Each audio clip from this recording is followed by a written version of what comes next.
आप में से कई बच्चे सोचते होंगे, सर मेरे पास तो यूं इतना टैलेंट ही नहीं है कि मैं किसी मुकाम पर पहुंच सकूं।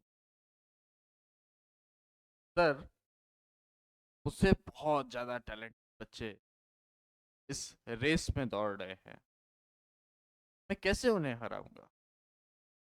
मैंने देखा है कई बार ऐसे बच्चों से बात करके,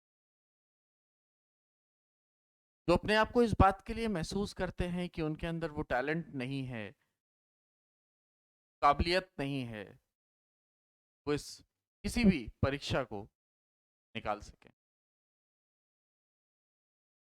कई ऐसे बच्चे देखे हैं जो नीट तैयारी कर रहे हैं, जेई की तैयारी कर रहे हैं,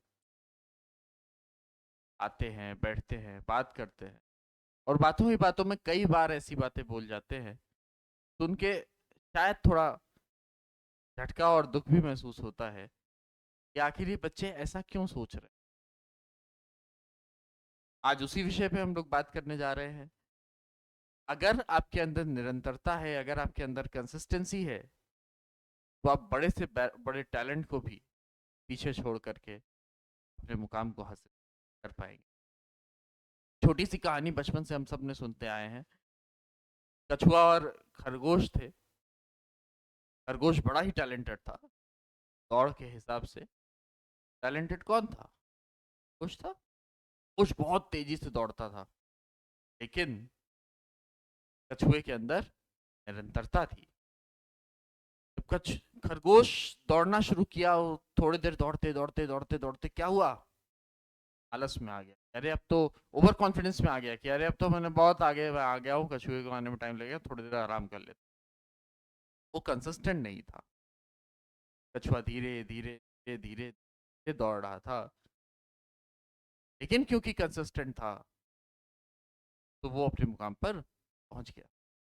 आज की डेट में भी, आज के इस युग में जहाँ कंपटीशन इतना ज़्यादा है, जहाँ हर दूसरा बच्चा टैलेंटेड भी है, वहाँ पर ये कहानी 50% लागू होती है कि आपको कंसिस्टेंसी रखनी पड़ेगी। हाँ, यह कंसिस्टेंसी भी रखनी पड़ेगी और खरगोश जैसी स्पीड भी होनी चाहिए। आपको स्पीड भी लेके आनी है, कंसिस्टेंसी भी लेके आनी है। हाँ, ये हो सकता है कि कई बार टैलेंट उतना ज़्यादा ना हो। बहुत बहुत सारी क्लास में बच्चे होते हैं जो एक ही बार में समझ जाते हैं। कुछ बच्चे होते हैं जो एक बार में नहीं समझ पाते हैं, उनको 2 बार, 3 बार, 4 बार, 5 बार समय लग जाता है उसी। तो कोई बात नहीं ना। अगर एक बच्चा 1 घंटे में एक चीज को समझ ले रहा है और आपको उसी चीज को समझने में 3 घंटा लग रहा है, तो आप अपने सोने के समय में 2 घंटे का समय और कम कर लीजिए।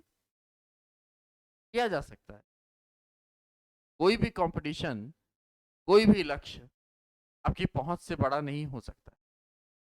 एक बड़ी ही प्यारी लाइन है, बहुत ही अच्छी लाइन है कि consistency beats talent if the talent is not consistent.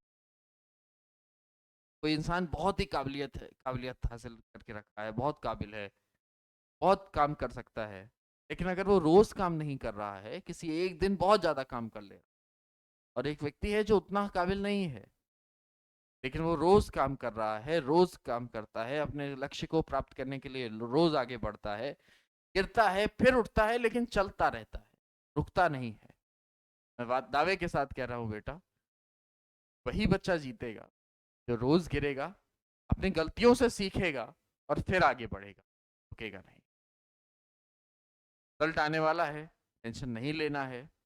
आपको भी कंसिस्टेंट रहना है। अगर कहीं से भी आपको ऐसा महसूस हो रहा है मेरे अंदर शायद टैलेंट की कमी, तो आप बिल्कुल बात को नकार दीजिए।